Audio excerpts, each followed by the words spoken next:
फक्त एक सच्चा संकल्प केला आणि संपूर्ण जीवनाची दिशा बदलूनच गेली. हे सांगणं एखाद्या चमत्कारासारखं वाटतं, पण हा अनुभव आहे अशा एका भक्ताचा ज्याच्या जीवनात फक्त एक गोष्ट बदलली आणि त्या बदलामागे होते आपले श्री स्वामी समर्थ यांची कृपा. आयुष्यातील अडचण भक्ताच्या जीवनात अंधार होता. त्या भक्ताच्या जीवनात दुःखाचं साम्राज्य होतं. प्रयत्न करूनही त्याला यश मिळत नव्हतं. संपत्ती नव्हती, मनशांती नव्हती आणि शेवटी तो स्वामी समर्थांच्या चरणी गेला. त्याला कुणीतरी सांगितलं, गुरुपौर्णिमेच्या दिवशी फक्त एक गोष्ट तू मनापासून कर आणि मग बघ स्वामी काय करतात. त्या भक्ताने फक्त एकच गोष्ट केली. त्याने स्वामी समर्थ यांना एक पत्र लिहिलं. कागदावर शब्द नव्हते, ते भाव होते. स्वामींनी विचारलं, तुम्ही जर खरे आहात तर कृपा करा, दिशा द्या, आशा द्या आणि कृपा करा. पत्र स्वामींच्या पुढे पादुकांसमोर त्याने ठेवले आणि श्रद्धेने डोळे मिटले. दुसऱ्या दिवशी जीवनात बदल घडू लागला. अडकलेली कामे मार्गी लागू लागली. मन शांत झालं. घरामध्ये आनंद दिसू लागला. स्वामी समर्थ काहीही न बोलता भक्तांचं आयुष्य घडवत होते. त्यासोबतच स्वामी समर्थ म्हणतात, तुम्हाला फक्त श्रद्धा हवी आहे. आम्ही मार्ग दाखवतो.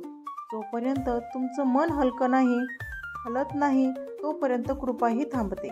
स्वामींसमोर डोळे मिटा आणि मन उघडा, तेव्हा तुम्हाला स्वामींची कृपा मिळण्यास सुरुवात होते. अशा स्वामी वचने म्हणजे जीवनातल्या अडथळ्यांवर विजय मिळवण्याची गुरुकिल्ली आहे. एका जुन्या भक्ताला स्वामींनी एक गोष्ट सांगितली होती, 7 दिवस सेवा कर आणि मी स्वतः तुझं नशीब लिहीन. हे आहे ते 7 दिवसांचे स्वामींचे सूत्र. पहिला दिवस म्हणजे फक्त 108 वेळा स्वामी समर्थ मंत्र तुम्हाला जप करायचा आहे.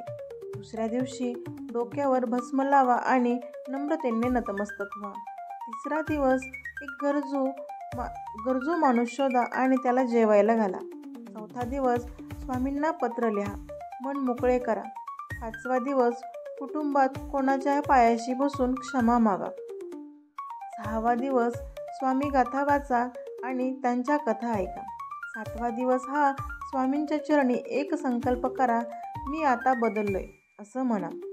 हे करताना मनात कोणतीही अपेक्षा नको, फक्त भक्ती आणि श्रद्धा हवी. गुरुपौर्णिमेच्या दिवशी फक्त एकच गोष्ट करा, एक पत्र लिहा. तुमच्याच शब्दात लिहा, तुमच्या मनापासून लिहा. स्वामी, मी काही मोठा भक्त नाही, पण तुमच्यावर श्रद्धा आहे. माझं मन हलकं करा, माझ्या जीवनात शांतता द्या. जय जय स्वामी समर्थ. हे पत्र तुमचं आहे, तुमचं मन आहे. स्वामी ते नक्की ऐकतील. प्रेक्षकांसाठी काही संदेश देते.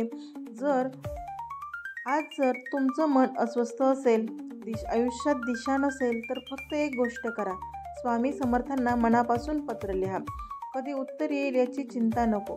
त्यांचं उत्तर हृदयातून, माणसांतून आणि परिस्थितीतून येतच असतं. स्वामी समर्थ फक्त प्रार्थना ऐकत नाहीत, ते कृपाही करतात, वाट दाखवतात आणि आयुष्य बदलून टाकतात. गुरुपौर्णिमा हा एक दिवस फक्त पूजेसाठी नाही, तर अंतःकरणाने स्वामींना समर्पित करण्याचा दिवस आहे. तेव्हा श्रद्धेने लिहा आणि प्रेमाने स्वामींच्या पादुकांना अर्पण करा.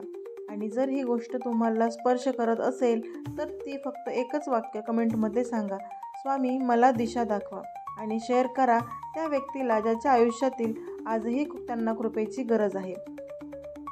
श्री स्वामी समर्थ. श्री स्वामी समर्थ.